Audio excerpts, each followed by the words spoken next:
masasabi ko lang kay Seren, thank you for singing that song because bumalik yung feeling ng parang hinihili ka ng nanay mo. Thank you for singing that. Ang nakita ko kay Seren kasi yung sabi ko, yung song ni Adele na Make You Feel My Love, it's a very special song for me.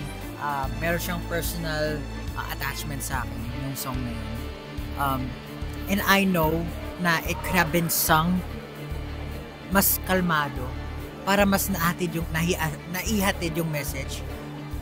Siguro yun yung nakita ko na parang the kid can sing. Definitely. And nandito naman kami mga coaches para tulungan sila. So, yun, yung right song na pagpili niya, and then yung right moment din talaga kung bakit ako umarap. And welcome to Tropa ni Pablo.